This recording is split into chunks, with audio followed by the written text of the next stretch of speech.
Want to warmly welcome you to this sampling procedures workshop on the 23rd of October 2017. This is part of module A2 and the first day of week 3. My name is Reda Satki, calling in from Geneva, Switzerland. If you'd like to type into the chat window where you are calling in from, we'd love to see those city and country names go by. So today's session is a special session intended to support your work on part 2 of your creator project, in which you will be developing, or you are already developing, sampling procedures for one of the 2 protocols that you can choose from. So very pleased to introduce John Wagai. Let me unmute John and make him the presenter as well. So John, you'll need to grab control from the from me. You should have a button or some kind of prompt inviting you to share your screen, and then we will be able to see your slides. So while you do that, I can see, all right, we have Kathmandu, Nepal, Gaziantep, Turkey, Umea, Sweden, Paris, Njambe, Tanzania, Baltimore, Maryland in the US, Spain, France, Geneva, Tanzania, Dublin, Ireland, Kabbalah, Sierra Leone, Amman, Jordan, Paris, Conakry, Guinea, Dublin, Ireland, Kaduna, Nigeria, Bangalore, India, Manish, the Manish from India, Rwanda, and Namaste from Nepal. So, all right, I see some more. Burkina Faso, Lahore, Pakistan. John, thank you for accepting, for taking the time to share your expertise and experience with vaccination coverage survey sampling. Over to you. And you will need to unmute yourself first, of course. Hello, everybody, and thank you so much, Reda, for the warm invitation. So today we're going to have a workshop on sampling procedures, and basically this is like a revision to sampling procedures, and it follows up on the workshop on sample size calculation. So in my workshop today, I'll be referring very much to the presentations that were made by Dale Roda. So for those of us who've looked at them, you will see a lot of things that are familiar from Dale's presentation. And also this will be basically, these presentations from the background or the foundation, so to speak, for the whole vaccination coverage survey. So we'll keep not just now, but also in the future, referring to the sampling procedures, which is a very key component of this presentation. So I'm hoping that this can be a discussion, so stop me at any point.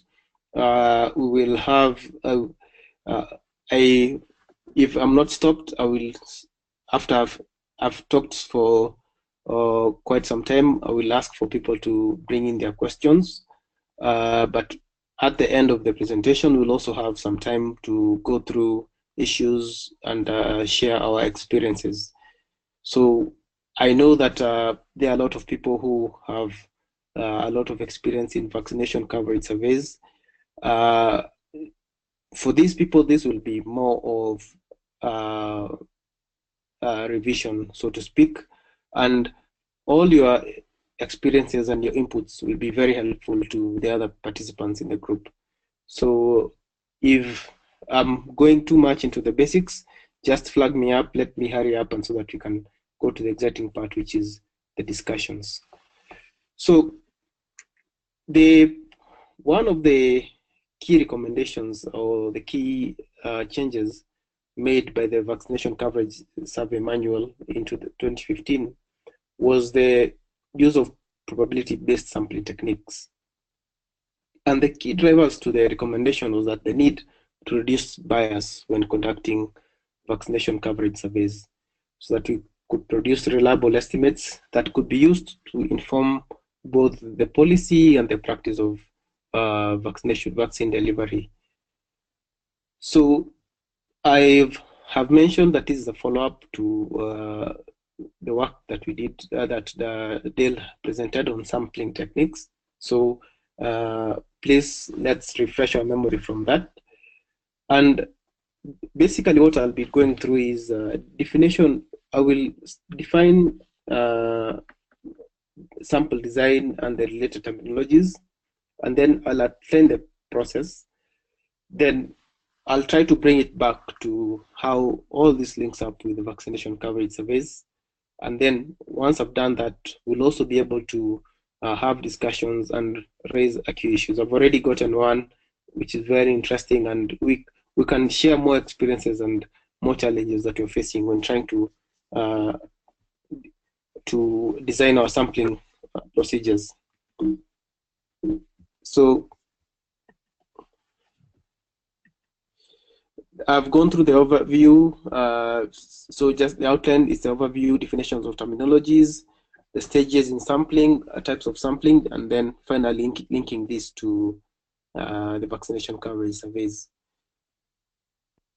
So I've already talked about the first point, which was about one of the key changes to the manual, which was, and the big recommendation was that when conducting these surveys, we must use probability-based sampling.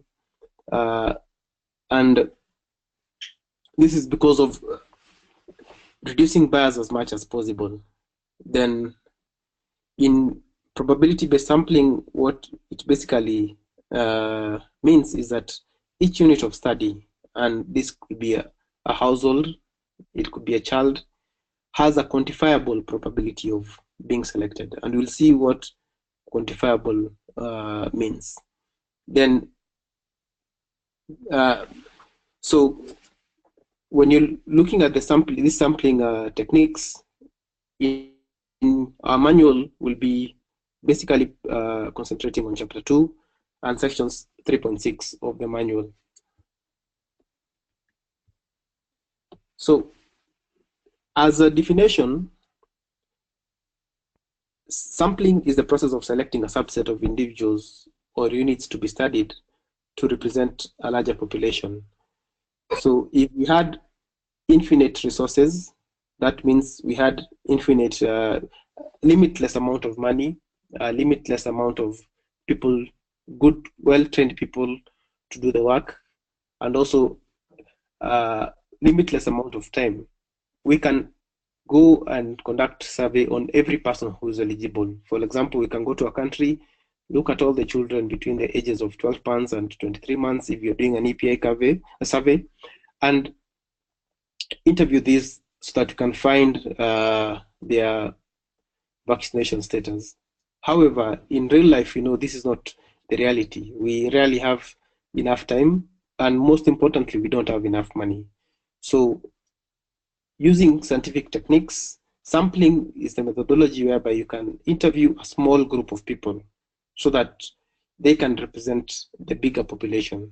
And the main reason behind that is, I've said, is to reduce the cost of doing the survey and then be able to produce results within an acceptable time. And finally, to be able to conduct a survey so that you're sure that the people collecting the data are well trained, well supervised, so that you can end up with good quality data. Many times, people try to design very huge studies and don't put the consideration of the data quality, because to get good quality data, you must be able to select, first of all, a good team, be able to train them sufficiently well, and supervise them in a proper manner. And then it's only then that you can be able to be sure that the data that comes out at the end of the day is of good quality.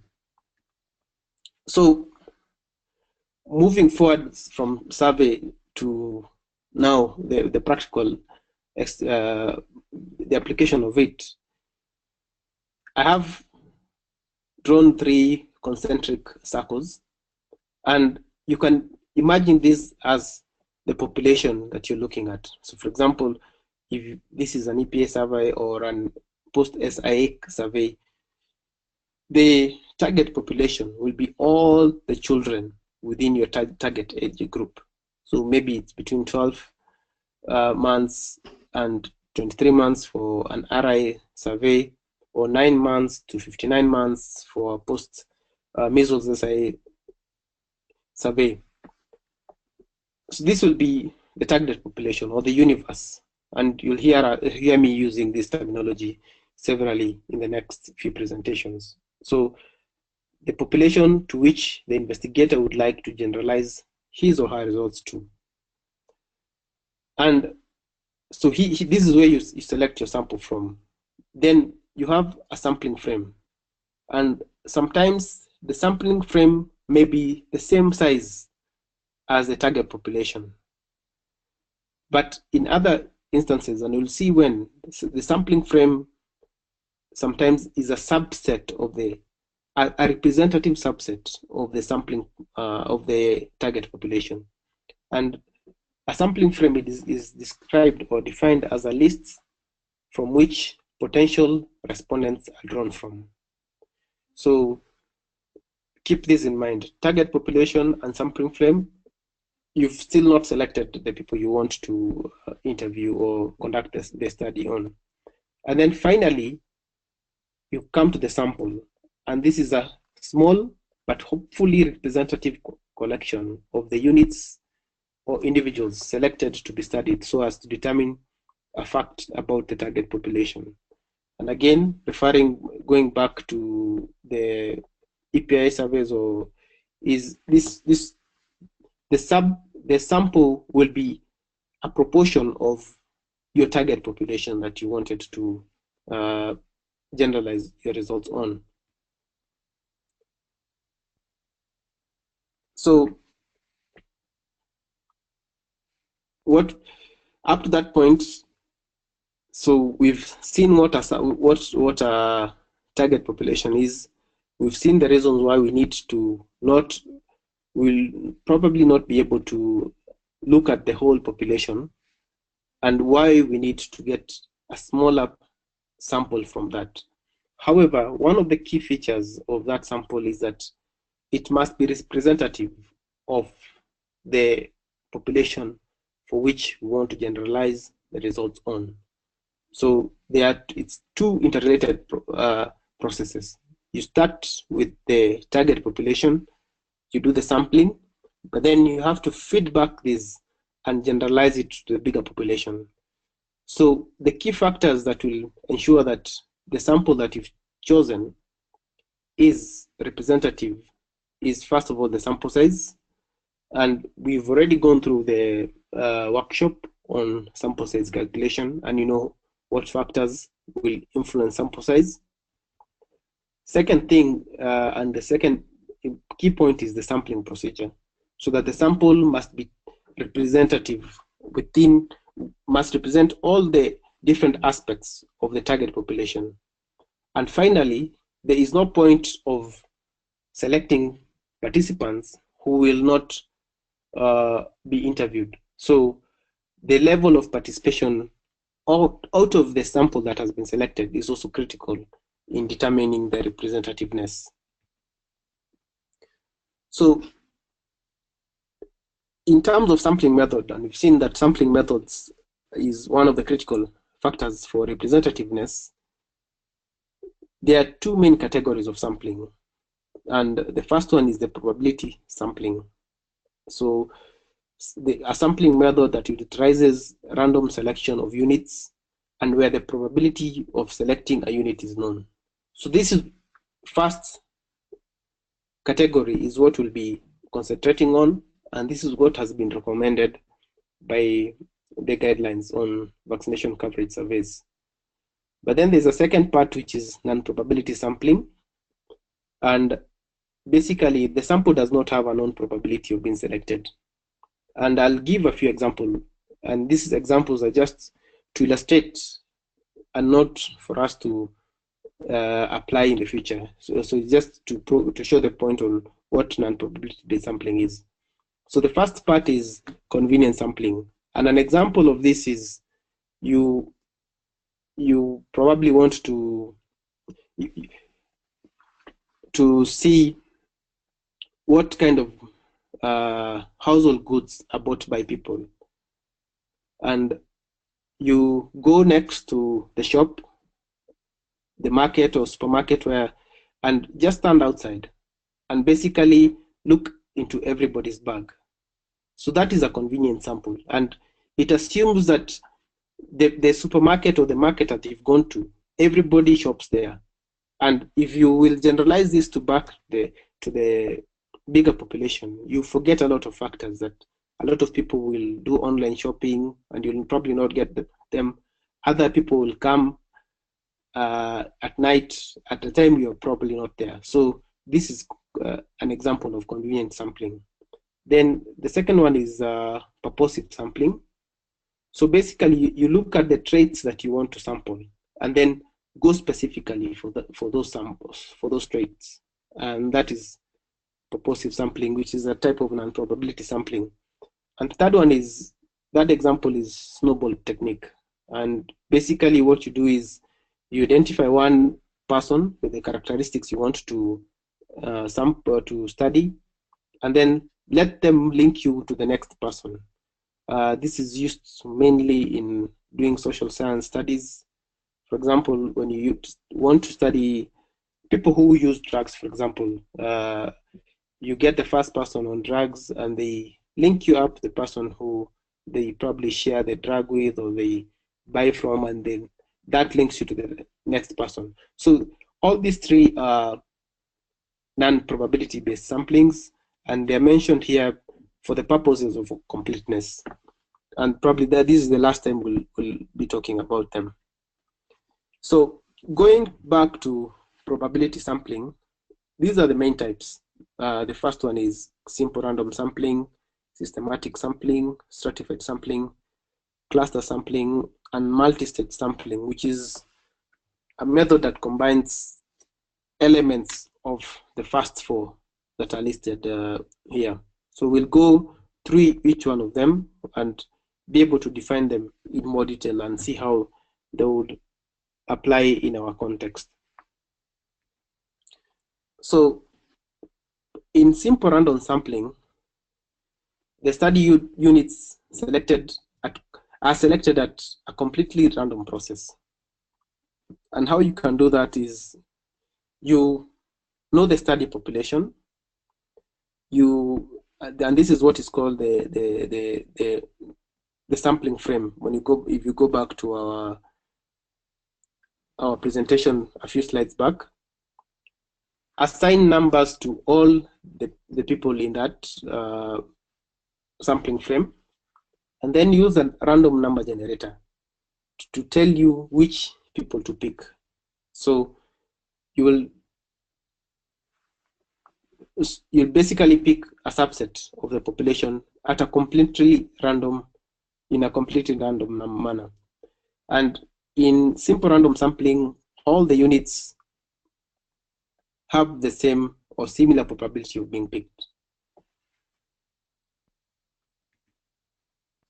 The second probability-based sampling, which is very similar to the first one that you've described, is systematic sampling. And here, what you want to do is determine how many units you want to select. What is your sample size? Once you've defined your sample size, then you determine what is called the sampling interval. And so, for example, so the sampling interval is, if you have a sample size X and the sampling interval is Y, and if you have a sample size, or the sampling frame is X, and then you want to get a sample which is Y, the sampling interval will be the sample frame over the sample. So it is how many units do you need to jump before you get to the next item that you'll be sampling.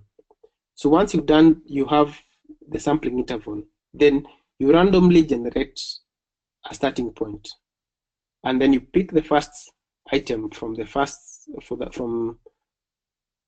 that starting point, then count the sampling interval to the next sampling unit, and after that you keep adding the sampling interval until you eventually end up with the samples that you require. So This is an example which is based on systematic sampling. You would like to conduct a small survey on 60 students, and you have determined that by picking a sample of 10 students, this will be sufficient to elicit the question that you want to find out. Then you use a random number generator, and then it says you're picking the 5th student. So the first question is, what is the sampling interval? And then the second question is, which number of students, assuming that all the students are numbered from 1 to 60, will you be picking from the list? So maybe you can give 1 or 2 minutes for us to look at this example and try to answer it, and then we can share our answers, and we'll discuss this hopefully at the end of the presentation.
So I hope we've all been able to get the scenario, the example, and we're already computing both the sampling interval, and we have the numbers of the students we'll be picking, and this should be able to illustrate what systematic sampling is. So moving on, the third form of probability sampling is what we call the stratified sampling. And basically, you look at the population or the sampling frame, and before you start randomly identifying the samples or the items or units you want to sample, the population is divided into 2 or more groups. And each of this group is called a strata. So the strata can be geographical location, can be an administrative unit. This could be a province, a state, or a district, etc., or an income group, or maybe even male or female. And once you've demarcated or separated your sampling frame into these 2 strata, then you move on and select the units independently in each of the strata.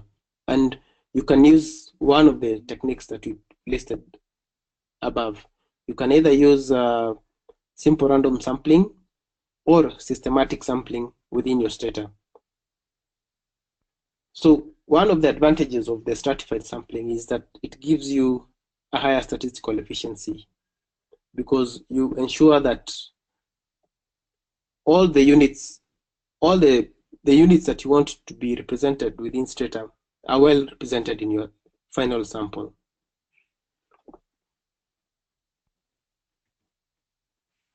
So the fourth probability sampling is what is called the cluster sampling. And this is an example of a two-stage sampling technique. So all along we've been dealing with a single stage sampling. So you have your sampling frame, look at it, dive in, pick your samples. But in cluster sampling, the first stage, so what happens is your sampling frame, instead of being made up of the units that you want to look at, it is made up of groups or clusters of the units, of these units. So if your sampling unit is a household, for example, so the sampling frame will not be made up of some households, rather it will be made up of groups of households. These can be villages, clusters, or what are called enumeration areas. And in the first stage, you'll be from the larger group, from the larger frame, you'll be selecting these clusters. And then once you've identified the clusters that you want to sample, once you've identified the clusters, then you move into the second stage and select the individual units. And you started with the enumeration area or village, and then you move in and now pick individual households within each of the clusters that you've selected. So this is the commonly applied technique in vaccination coverage surveys. And normally what happens, you can either have 2 or 3 stages of sampling. And usually it's usually 2 stages, where you first start by selecting the enumeration areas. We'll see in detail what enumeration areas are. And secondly, you randomly select the households. And if you can remember the presentation from Dale on sample size procedure, all these terminologies were components that the template, Excel template on sample size calculation gives you. It gives you how many number of clusters that you need to select from a sampling frame, and finally how many number of households need to be selected, randomly selected from each cluster. Then the recommendation of the coverage survey manual is that once you get to the household level, every person who's eligible is interviewed. And this type of sampling technique has advantages of cutting down costs, mainly from logistics and travel. However, as was mentioned in the sampling workshop, the sampling error is higher, so you have to input a factor to augment or to raise your sample size, because of the fact that instead of using individual units, your sampling procedure is made up of clusters.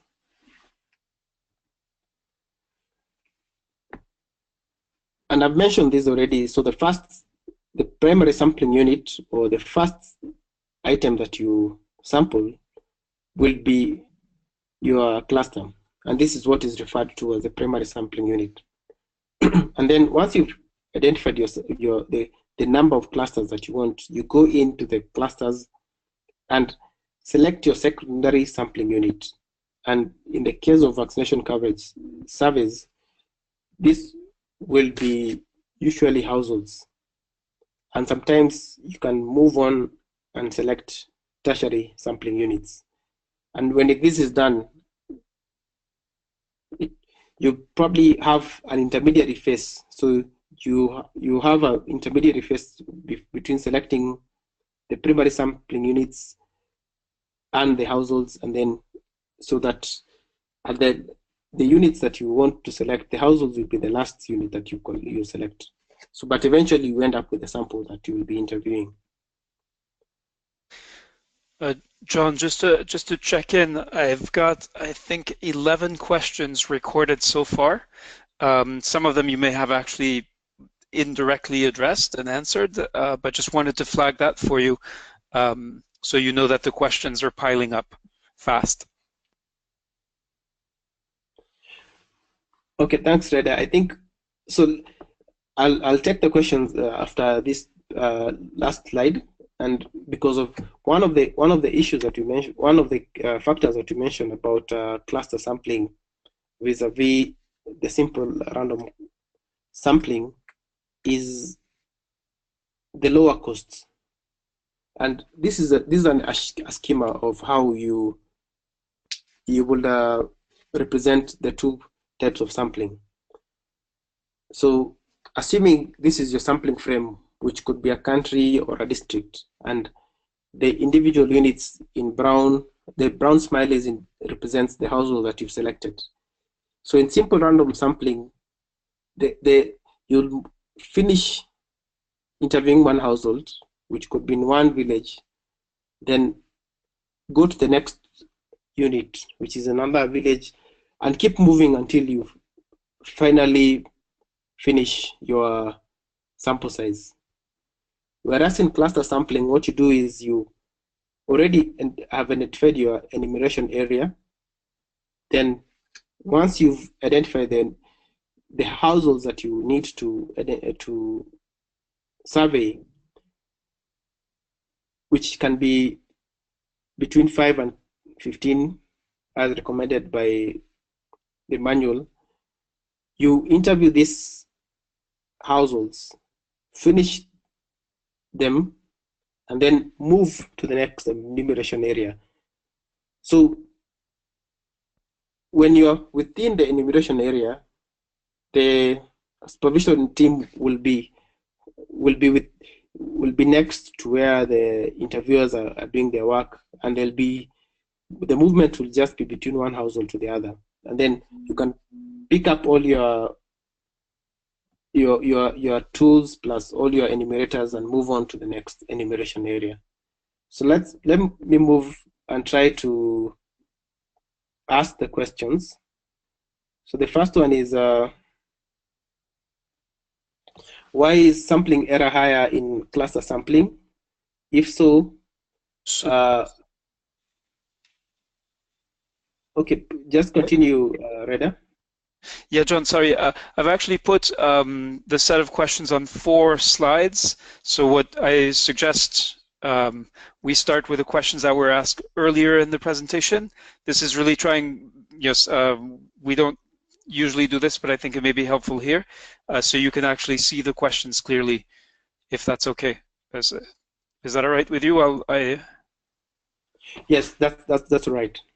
Okay, so let me switch here and then, okay, so yeah, so we have 4, I hope you can now see the first 3 questions.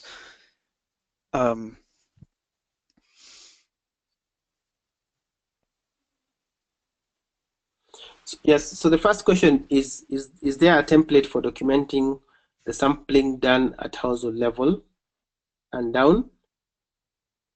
So yes, and basically what happens is, depending on the size of the enumeration area or the size of the cluster, the number of households within the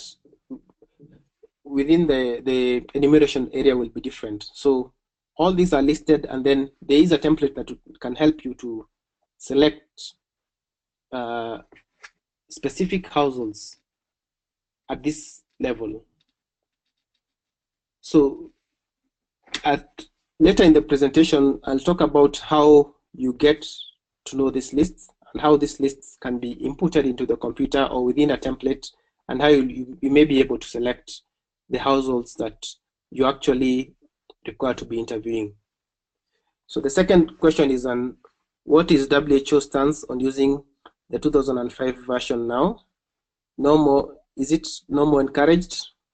If yes, which conditions? How will the results obtained by 2005 and 2015 method compare. So a lot of the procedures within the 2005 version are still valid. However, the key deviation points between the 2005 and the 2015 version is on the selection process. And the 2005 version was using, the key method was on using on the LQAS use of the 30/7 clusters. However, the key the key component of these 2015 guidelines is you go through a specified way of computing your sample size, a specified way of determining, first of all, a specified way of determining which level you want to report your results on. What is your outcome? Do you want to look at the coverage? Do you want to classify the coverage, or do you want to compare coverage between two groups? And once you've done that, then you compute sample size. And once you've computed the sample size, then you move on to design, to look at the design that you want, and eventually select your sample and do your survey.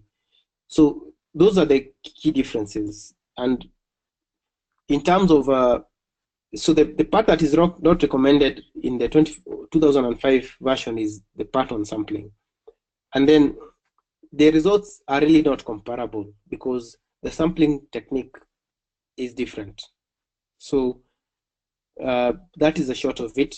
I'm sure there will be probably maybe Carolina or somebody else will join in and just highlight what are the key differences in terms of the results. Then the third question is, I did my dissertation in 2000 using the 2005 manual in the year 2014, but the study was a comparative study where immunization estimates were used for routine immunization, whereby I modified the process using probability sampling. I would like to send for publication, so I would need to quote the 2005 manual, although the sampling technique is a little different. So this is more of a comment about. So there's nothing wrong to in documenting what has been done, because this is already work that's been done, and obviously there will be differences. So I probably would like to look at which components of the 2005 manual were used and which ones were used, and then maybe make more comments once I've seen the whole write-up. And the fourth question is, in which case is it better to use non-probability sampling? Okay, so okay, are this the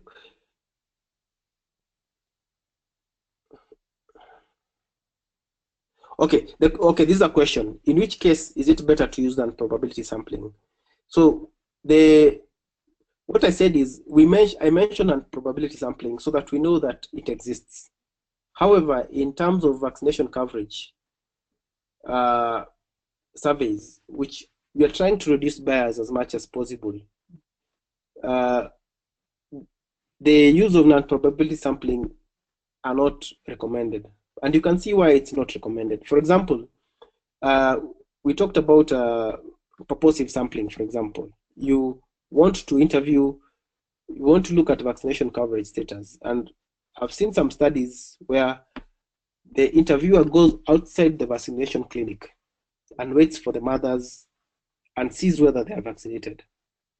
Obviously, you will find what you want. It's some of these techniques are biased from the word go. So this is how we look at them. And the second comment is on snowballing is also used to estimate.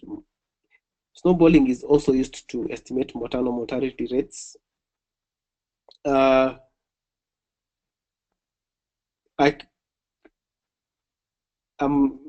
I think this is a comment. It probably may be used to estimate maternal mortality rates. But again, I would say that this was mentioned just for the sake of completeness. So this is not a technique that we'll be using in designing our coverage surveys. Then, does stratified sampling need to have enough sample size to ensure expected precisions in each strata? So the sample size at each strata. So if you can remember Dale's presentation on sample size calculation, then what it says that the sample size will depend on your reporting unit. So for example, assuming that you want to do a national coverage survey, and in a country that has provinces, and each of the eight provinces, so you can treat each of the 8 provinces as strata. But then the vaccination manager tells you, why can't we still do a reporting based on the provinces? So if that will be the case, then you have to step down and compute the sample size at the province level, so at that strata level. So, but if you don't want to report the the coverage at the strata level, then the sample size does not need to be necessarily precise at the strata level, and the strata level can just be used for representativeness sake.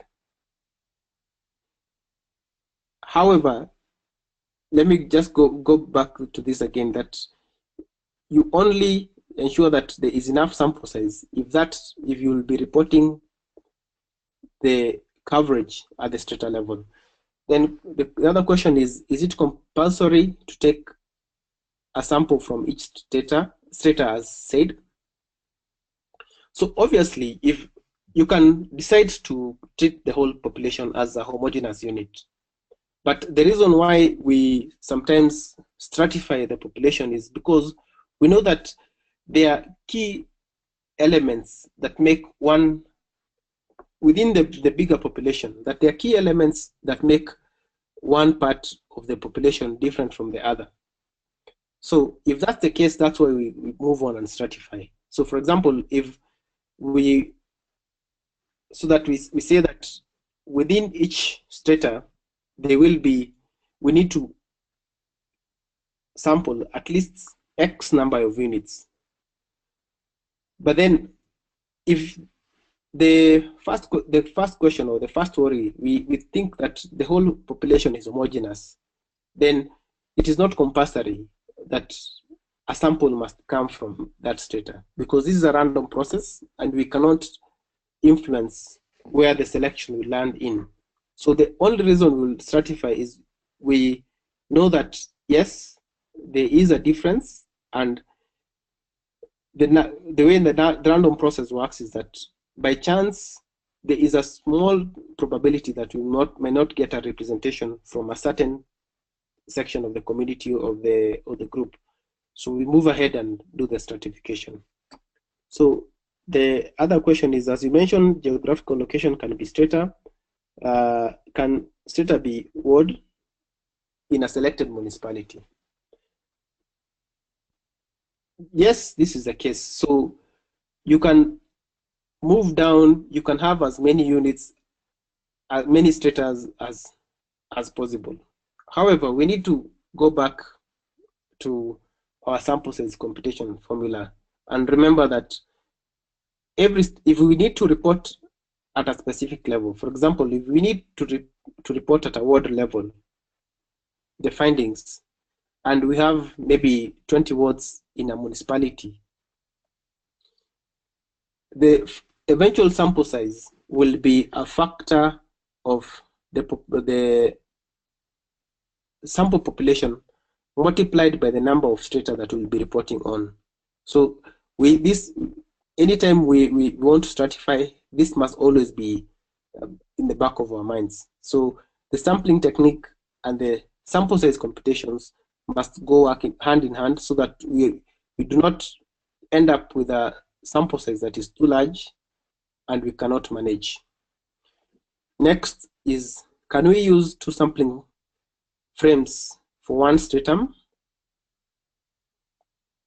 Can we use two sampling frames for one stratum, like urban and rural clusters in a district? So, okay, the question is not very clear, but I think, okay, let me answer it this way. So you can, sometimes the sampling frame and a lot of the sampling frames are already stratified. So the urban clusters and the rural clusters are usually pre-specified within the sampling frame. And so when you are doing a sample size calculation, eventually you will be forced to select a minimum number of clusters within the urban clusters and also a minimum number of clusters within the rural areas. So it's true that we can use urban rural as a stratification, a way of stratification. So the other question is, clusters is equals to villages or cluster is equals to enumeration area. So here, I think I've used the word cluster loosely, and cluster used as an English word means just a collection of sampling units. So we know that and in the household surveys, the sampling unit is usually the household. So if you have a collection of households, this can make a village. Cluster can also be equal to an enumeration area, and an enumeration area is a statistical term. We'll define it much later. And basically, what an enumeration area is, maybe I can just go it now, is that an enumeration area is a collection of households which are usually given to one person to be covered by one enumerator during a household census. So it's usually a combination of households or blocks or apartments that can be covered by one enumerator during a census. And the reason that the census bureaus do this is to ensure that there's more or less uniform work distribution when they are conducting a census. So when you look at different enumeration areas from different countries, there will be more or less of the equal sizes. And some of them will actually be mapped into villages or into areas or blocks or housing estates. However, the villages, on the other hand, do not follow that pattern. Some will be big, others will be smaller. So I think that's covered. So the other question is, in second stage sampling, do we consider caretaker as respondent or the household? So in second stage sampling, and here is when we are now sampling the household. The definition of a household is a group of people who have similar living arrangements and who usually respond to one person for their key decisions. There are different ways that you can define the households. So when you go to the household, the person who will, there will be somebody who will respond. And usually every survey has a definition on who should be administered the questionnaire. So initially what you do is you start with the household head, because this is a person that makes the decision for the household. And then for EPI surveys, usually look at the children who are eligible between your eligible age group. And the recommendation is that the caretaker, or this is usually the mother, the guardian, or whoever it is who usually stays with the child most of the time, is the person who answers the question related to the vaccines. And so it's just how the survey is structured. So when you go in, you normally ask for the owner of the household or whoever is the head, and then depending on how the questionnaire is structured, then you can move on to interview whoever is needed. Maybe you can go back to slide number 5. I think so why is sampling error high in cluster sampling? If so, why is it recommended in EPA coverages then? I think this was covered during the sample size presentation.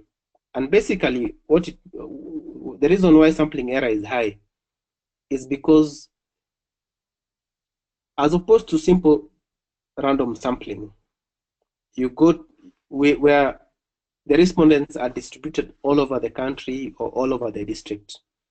In cluster sampling, the respondents will be distributed within the EA or within the clusters. And the clusters are usually next to each other. They are contiguous. This could be houses which are very close to each other. So the reason the sampling error is high here is the people within a cluster have more or less similar characteristics. They probably seek, they have the same social economic status. They probably seek care from the same health facility. They have more or less similar beliefs and a similar culture. So the information you get from each of them is not very different. Whereas if you were to take just one person from each EA and move on to the next person, each of these gives you a higher information.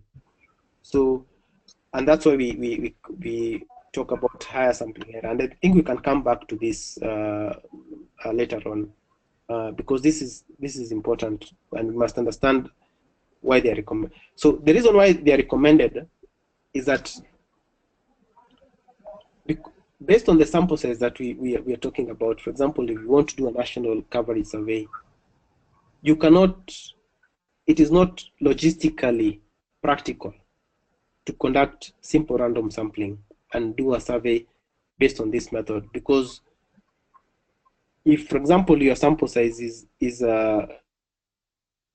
I don't know how much, maybe it's about 10,000, you need to move to 10,000 different EAs, which makes it logistically impossible.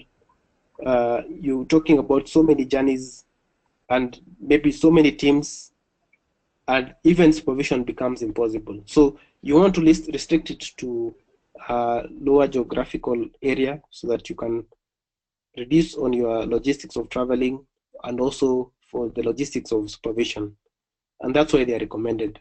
Otherwise, if it was possible, then you probably just apply a random sampling and go interviewing individuals all over the district, all over the country. Can we use cluster sampling for RA survey? If so, the sample size will be small, and this can minimize costs.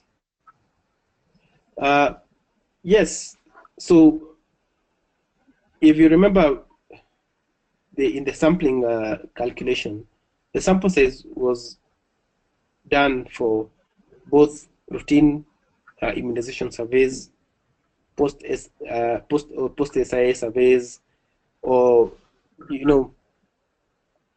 maternal tetanus. You can use cluster sampling techniques for any types of survey. The second part of the comment is not quite true, because the sample size is not determined by the cluster survey. It is this comes out from the outputs you want to report on,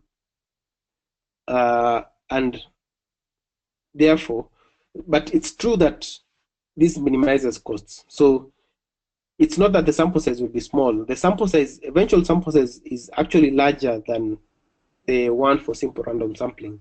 The only difference is that you're moving to less locations. So the clusters will be fewer, and then the cost is lower. Next slide. So what are the major differences in two-stage stratified sampling and cluster sampling?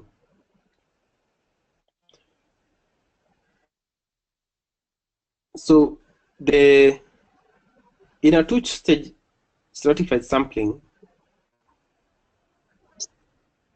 you basically, this could be the same thing. So for example, if in the first stage, you are, okay, in two-stage stratified sampling, the first stage you will be selecting your strata, but normally that's not exactly what is done. So probably what they meant here is you have clusters within strata, within different strata, and I've already described the strata, and then you move on, and the second stage you are selecting your clusters, which is similar to cluster sampling,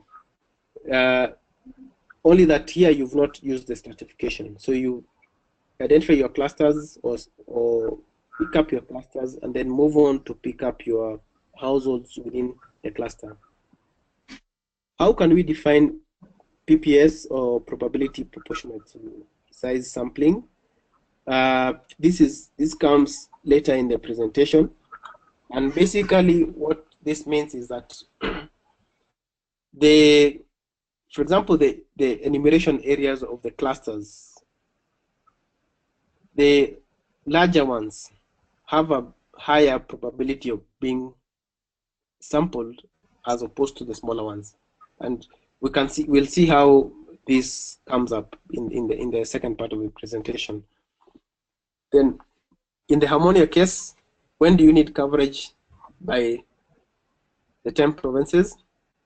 I guess the provinces are strata. Does it then qualify to be stratified sampling? I would say yes, and what you'll find out in most coverage surveys is that the provinces or the district or the administrative units are usually used as strata. However, they're not strata in the strict speaking sense, in that what you're doing is that you're conducting 10 different surveys, 10 coverage surveys in each of the provinces, and then you combine them to come up with a final coverage for national survey. But how they would qualify as strata is that, yes, this is a geographical location, and you may or may not have to report the coverage at that level. However, there's question number, I've not finished number 6. Then the last one is in that question 5 is regarding the sample size of a vaccination coverage survey. Since module A1, we did not say about the minimum size of a survey in relation to the cost with cost reduction. What about the minimum size? Is it accepted that the sample size we have calculated so far is the minimum size? There is no recommended minimum size for a survey. Okay, and basically what I mean is that all the ingredients that go to computing a sample size are clear, and if you change one or if you change another one, you can see how the sample size increases. So the first will be how many reporting units do you want to report your survey on. So if you want to just have a national figure, then the sample size will be much less than if you are reporting on province level or by state level. The second component will be what precision, for example, do you want to report. So if you want a wider, the wider the precision, the lower the sample size. And then also each country, because we said that the estimated coverage will also determine the sample size. So each country based on the estimated coverage. So if a country coverage is about 50%, then you'll have the largest population or the largest sample size. And the closer you are to 90% or to 100%, or the closer you are to 0, 10%, then you have the smaller sample size. And this is what is called the binomial distribution. And I think we'll not have all the time to finish this. I think what we need to do is probably come back to this sample size determination and how each different factors will give you a minimum sample size, and then what is recommended that you can move forward. Next Great, thanks, slide. John.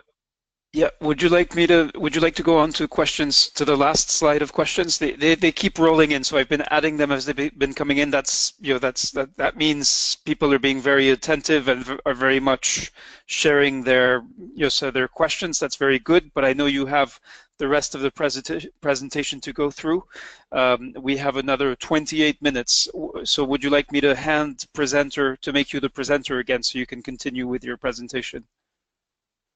I think as we had suspected, this is I think the key component of the manual. We cannot exhaust all the questions in probably one sitting, and please keep on bringing the questions. Let me go through the next of the other presentations quickly, and we'll see how much time is left for us to finish to cover the questions. But if this is not possible, then I will try to respond to the question offline, or we can organize for a second session where we can just go through. You can think about more questions, and we'll be able to go through each of them. So Yep. I'm going. You should have. Yeah, that's great. Okay, perfect. You're now sharing your screen.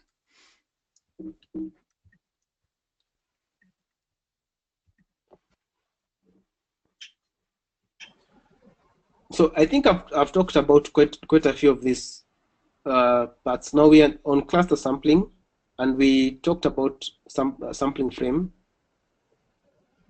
and basically this is just a definition of the terminology, which is a complete list of all the sampling units that entirely cover the target population.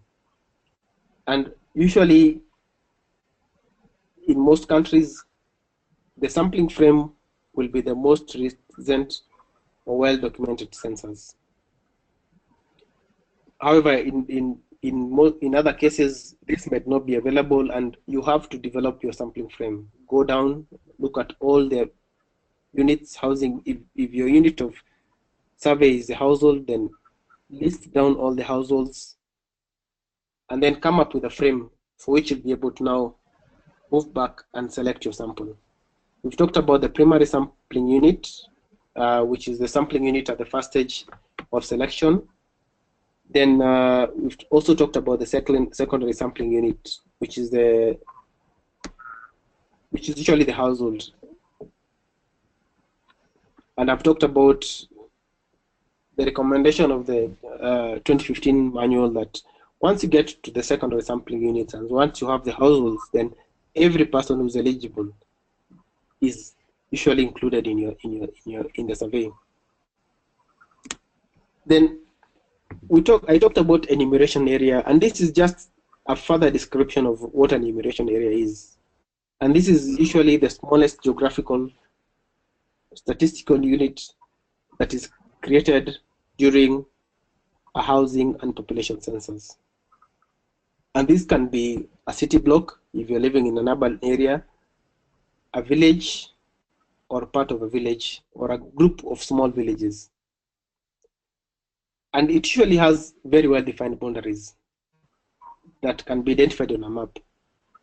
And the purpose why you do this is that the EA is generally a small area enough to be canvassed by one enumerator. I've already described this. And depending on country to country, it usually consists of about 100 to 150 households. However, in urban areas, because if you're talking about a block of flats, which goes to 10, 20 stories, it could probably have, if you take 2 or 3 blocks, they could probably have even more than 150 households. So depending on the ground that you have to cover, when you move to urban areas, the EA might actually, it's sitting on a smaller piece of land or piece of area on the ground, but the number of households within that EA is much higher than the village. And you can see why in rural areas, for example, a selection of villages will be combined so that they form one enumeration area. So enumeration area is a census term and is a statistical term. And so this slide tries to define and let us get to what it is, to demystify what an EA really is. And this is just a diagrammatic representation. So there is the country on top. The country is split into provinces. The provinces probably split into districts, and within the districts, they are even split into localities. And then within the localities, you have a collection of households. So during the planning of a census, normally what the Census Bureau or the National Statistical Office will do is it knows how many enumerators or how many people are going to do the census. So it splits the whole country into specifically defined blocks and creates maps for that. It says that this enumerator number 1 will go and interview households in this part. And that's how basically this is formed. And then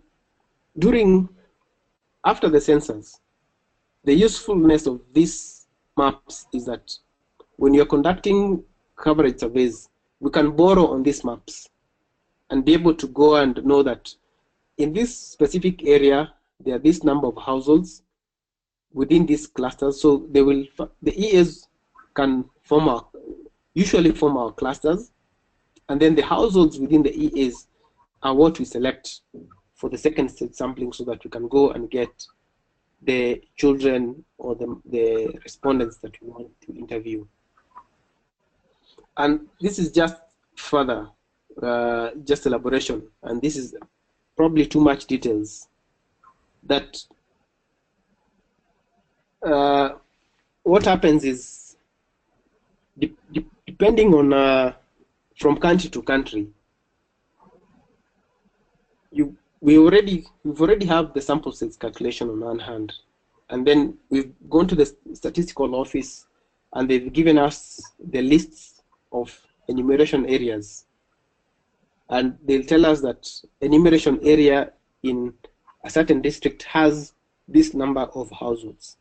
So sometimes when you look at those households, the enumeration area is probably too small to give us our target population of households. So we might have to merge those to form a single cluster. And sometimes you can see a situation where when the enumeration area is too large, and this can sometimes be split to form 2 clusters, which can be used to be sampled independently. But as I'm saying, this is probably too much details, and we probably don't need pay too much attention on this, because we usually have somebody from the National Statistic Office who can guide us on this and do the crunching behind the scenes and give us the sample we need. So we only need to be able to know what sample we want, what is the sample size, and how represented do we need it. And then they will be able to do this for us. And then one more detail that probably I should not be bothering you with, but I'll mention it because it's on this presentation, is that sometimes the number of enumeration areas within a country, especially for large countries, is sometimes too much. Talking about a country like the largest country in Africa will be Nigeria. It has about 700,000 enumeration areas from the last census. To do surveys, you don't need all these enumeration areas. So what the National Statistical Office will do is they will identify a list, randomly pick a list of enumeration areas from the country, and they can form 1 or 2 or 3 or 4 sampling frames, so that when you're doing the survey this time round, you will use a certain set. And then if somebody is repeating a survey a month after you, they'll give them a different set, which is still nationally representative. And when you're working with these national bureaus of statistics, or you will hear some certain words that they use. So for example, in Nigeria, you will hear about the National Integrated Survey and Household Lists.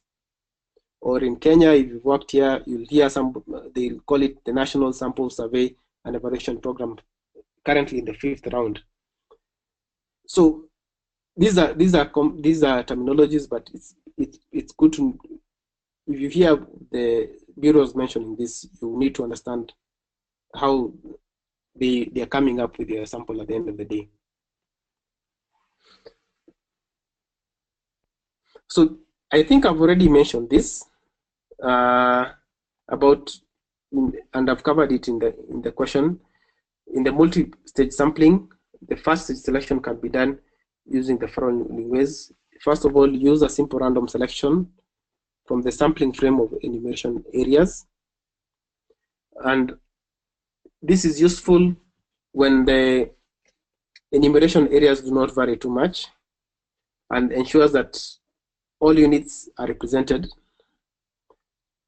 Then there's a question that came up, which is talking about the probability proportion to estimated size, which is called PPS or PPES. And the reason why we use this method, or why sometimes this is used, is because it was based on the realization that not all EAs or not all clusters are of the same size. So different selection probabilities are attributed to different sampling units. And I would say, if you look at older literature, this was a very preferred way of sampling, because it was thought that by using PPS, at the analysis stage, you don't need to do weighting, which is another technical term, and I think we will have a session on survey weighting in the other modules. So that's why this was preferred, but it's been found out that as much as you do PPS, you still have to do the weighting. So briefly, I'll try to explain how PPS is conducted. So you already have your sampling frame, and I said the sampling frame is a frame that contains the list of all the enumeration areas, and also contains the number of households within each enumeration area. So what you'll do is you will sequentially number all the enumeration areas. So for example, if all the households within the enumeration areas. So for example, if an enumeration area has 50 households, then there'll be a sequence of number 1 to 50. And then the second enumeration area which has 40 will take number 51 to 90, and so on and so forth. So what PPS does is that you now apply random sampling based on these sequential household lists. So if you pick, for example, in the first case example which I gave of just two EAs, one has household number 1 to number 50, and the second one has household number, and you can write this down so that you see how it's working out. The first one has number 1 to number 50, and the second EA has household number 51 to household number 50. Then you do your random sampling and you see that you need to pick household number 50. First of all, the fact that the first EA has more households than the second EA, the probability of you selecting one household or one number from the first EA is much higher than the probability of you selecting a household from the second EA. Because yes, the first EA is larger. And so what you'll do is you'll do your random number selection. And if you, for example, it tells you pick household number 45, then you know that household is within the first EA, and that will go into your list of selected EAs. I think we need an example to illustrate this, but hopefully this will be clear once we probably also need to organize a session in the future to show how this works in real life. And there are templates that you can put in your household lists or your master lists, and it will automatically do all the selection for you. But you just need to understand what is going on behind the scenes. So we've looked at this process, and I think up to where we've reached, we've seen that there is a lot of technicality involved. And what the manual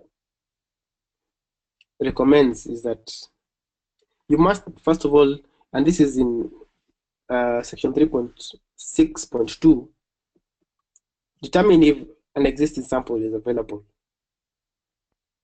Because designing, selecting, and implementing a proper probability sample from the beginning to the end can be time-consuming, expensive, and complicated.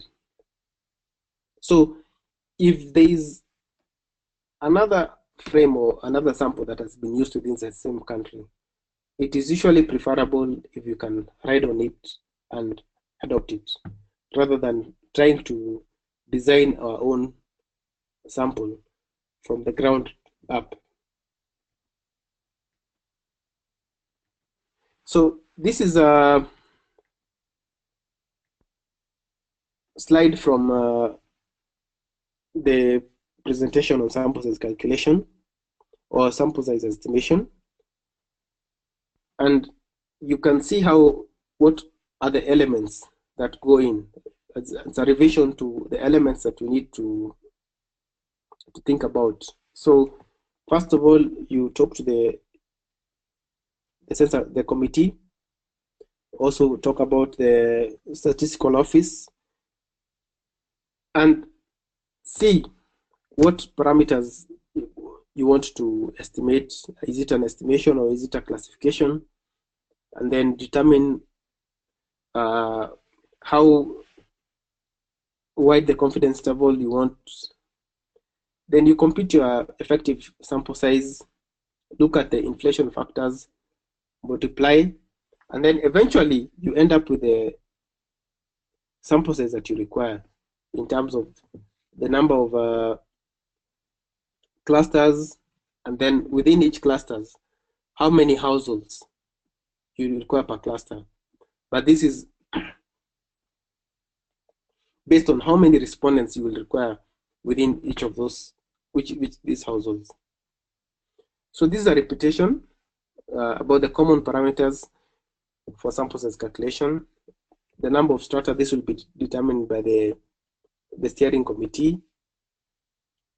Effective sample size will be based on your sample size calculation.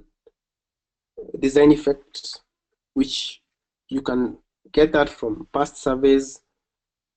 And if that's not the case, you'll see in many surveys, they've used a conservative estimate. Then you look at again the number of households to find an eligible respondent. And this again is based on many factors. Then non-response, and then the target number of completed responses per cluster.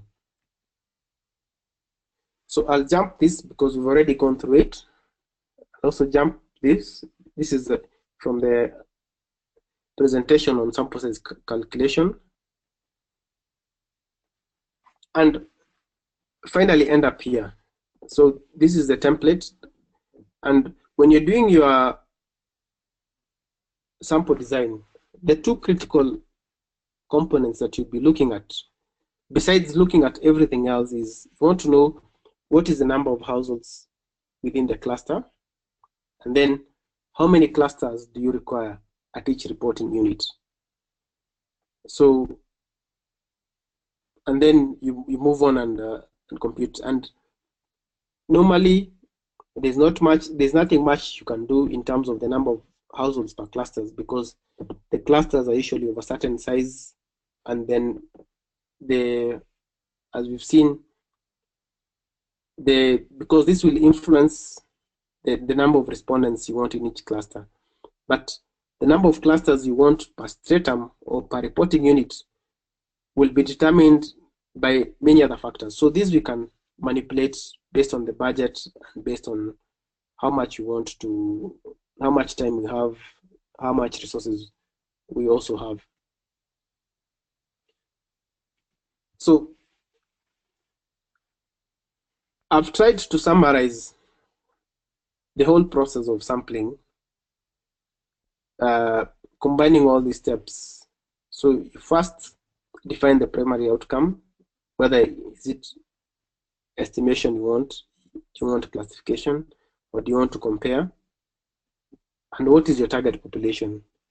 The narrower the target population, the bigger the sample, the wider the target population, the smaller the sample. Then move on, compute the sample size. And as you're computing the sample size, estimate the number of clusters that you will need, and also the average number of households per cluster.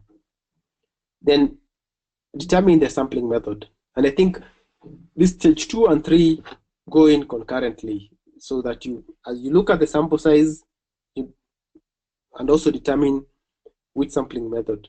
Then once you've done that, you select a sampling frame, select your units, and conduct the field work.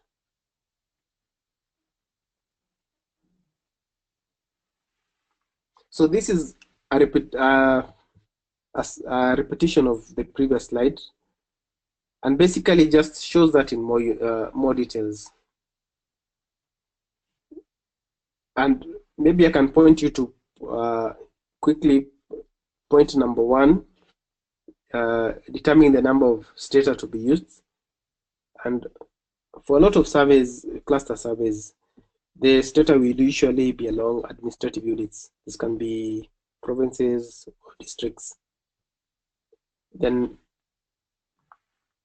if the composition of and then to point number 4, if the composition of the EA has been recently updated, and this means that there is all the households within the EA are known, and there's a map that shows where each structure is, then you can continue to randomly select the number of households that you will require within the cluster.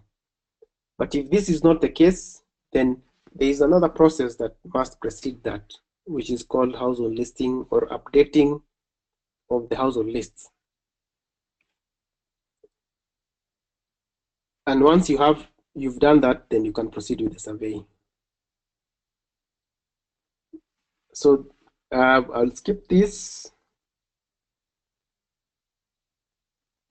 So I'd presented how EAs look like, and this presentation is just to show what I mean by an updated household list. So you usually have two maps. The first one is a location map. You must know where the EA that you're talking about is. And this basically will show you the general area, the roads and the major landmarks of the EA. And then when you go within the EA, you have another map that shows where all the households are.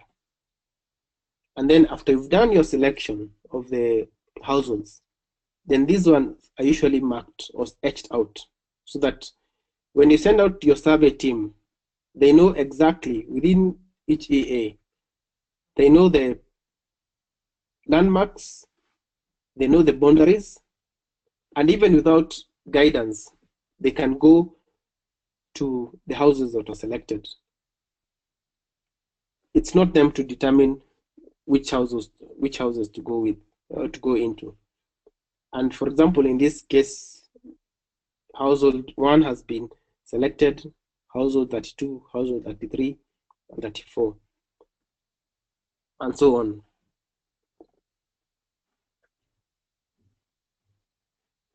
So maybe at this point, I also mentioned that the other critical difference between what is recommended here in terms of sample design and what was used previously is that all this process for selecting the household is not conducted by the enumerator. It's not conducted by the interviewer. It's conducted by an independent group of people to reduce bias.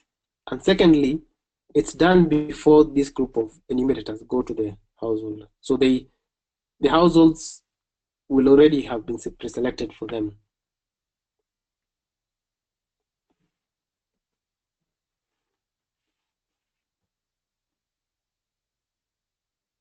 And basically, this is a summary of what I've been talking about. And then there are tools that are used for updating. Well, if the EA is not current, then you have to send a group to the EA who will conduct a process called household listing. And generally, what household listing is to go to each of the EAs, look at its location, and then get the number of households within that EA. And once that they have this number of households, get the contact or maybe the name of the household head. This list is then taken back to the statistical office, and then using a random process, the households that will be interviewed is selected from this list. So I think we are we're coming to an end, and I think this is a good time to probably go back to the questions. Looking at the question. Yeah, we actually only have 2 minutes left. I think there was, including in our own preparation, we had initially discussed as 60 minutes. We're now at the 90-minute mark, so I appreciate you staying on above and beyond, as well as the 53 participants in the room. Perhaps this shows that there is a real demand for further dialogue, yes, and additional presentation. How would you suggest we usefully continue or pursue this or follow up on this initial discussion? So the first, I would not suggest that we keep people more than the 90 minutes. We've already gone past the 60 minutes that was allocated for this session by 30 minutes. And I want to thank everybody who has paid so much attention and who's been able to stick to the end. So my suggestion is that we bring in the questions. I know we have a lot of questions. There are a lot of gray areas which will get clarified soon. And then once we get the questions, we will answer them. But I still feel that we'll need to have maybe one more session where we can look at the critical areas. There are areas in my presentations which are not so clear because of time limitation. And let me mention this is a specialist topic.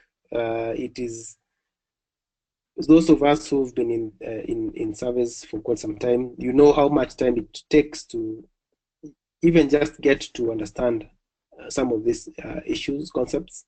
So if you're one of those people who feel like how I felt after maybe 2-3 years in survey world, then you're not alone, and you should not give hope or give up. Yeah, the purpose of this presentation is for you to understand the key pictures and the key messages, and probably not be able to understand the nitty-gritties. So what I would suggest is let's get the questions, let's answer them, and if there is real need for us, I know how difficult it is to make time from our busy schedules, then we can make time to have a session like this and cover those questions or those issues in detail. So back to you, Reda. Great, thank you, John.